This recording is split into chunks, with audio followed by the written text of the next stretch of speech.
Tirupati task force పోలీసులు 5 టన్నుల ఎర్రచందనం అక్రమ రవాణాలో గుజరాత్కి చెందిన ముగ్గురిని అరెస్టు చేసి వాహనంతో సహా రెడ్ శాండిల్ను సీజ్ చేశారు.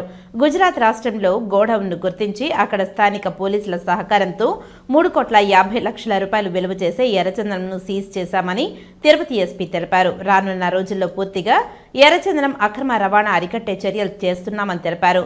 పీడీ యాక్ట్ కేసులు నమోదు చేస్తామని అన్నారు. శేషాచలం అడవుల్లో ఎర్రచందనంని కాపాడే దిశగా టాస్క్ ఫోర్స్ పనిచేస్తుందని, కఠినమైన చర్యలు తీసుకొని పూర్తి స్థాయిలో అరికట్టడానికి చర్యలు చేస్తున్నామని ఎస్పీ తెలిపారు.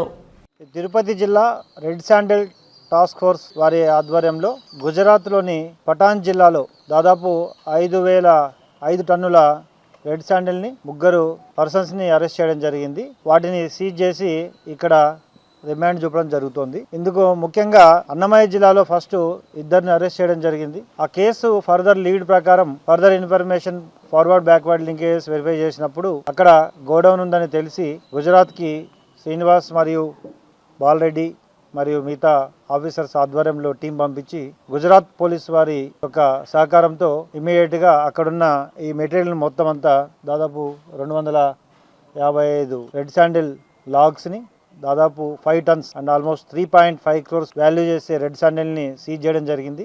ఇందులో అక్కడ 3 పర్సన్స్ని ఈ రెడ్ శాండిల్ స్మగ్లర్స్ని అరెస్ట్ చేయడం జరిగింది. దీంతోపాటు ముందు అన్నమయ్య జిల్లా ఇద్దరిని అరెస్ట్ చేయడం జరిగింది. ఈ కేసులో ఫర్దర్ ఇంకా ఫార్వర్డ్ బ్యాక్వర్డ్ లింకేజెస్ను పూర్తిగా వెరిఫై చేసి ఇంకా తదుపరి చర్యలు కూడా తీసుకోవడం జరుగుతుంది. ఇంత పెద్ద మొత్తంలో గుజరాత్ రాష్ట్రంలో సీజ్ చేయడానికి ఎఫర్ట్స్ పెట్టిన ఆఫీసర్స్ అందరినీ శ్రీనివాస్ మరియు డిఎస్పీ వారి టీంని అభినందిస్తూ రాబోయే రోజుల్లో పూర్తిగా రెడ్ శాండిల్ని పూర్తిగా స్మగ్లింగ్ని నిరోధించడానికి తగిన చర్యలు తీసుకోవడం జరుగుతుంది. ఇందులో హ్యాబిచువల్ అఫెండర్స్ లిస్టు కూడా రెడీ చేయడం జరిగింది. వీరిపై తొందరలో పీడీ యాక్ట్స్ కూడా అమలు చేయడం జరుగుతుంది. వాళ్ళని అక్కడ ఉన్న ఇన్ఫర్మేషన్ తీసుకొని ఆ గోడౌన్ సీజ్ చేయడం జరిగింది. దానికి సంబంధించిన వ్యక్తిని కూడా అరెస్ట్ చేయడం జరిగింది. ఫర్దర్ ఇంకా ఎంక్వైరీ చేస్తాం. వీళ్ళ రోల్ ఉంది అందులో. వీళ్ళు ఆ గోడౌన్ మెయింటైన్ చేయడము, తర్వాత గోడౌన్ యొక్క కొంత ఈ ట్రాన్స్పోర్టేషన్ లో కూడా ఇన్వాల్వ్ అయినారు. ఫర్దర్ వీళ్ళ లీడ్స్ తీసుకొని ఇంకా కూడా ఎంక్వైరీ చేయడం జరుగుతుంది.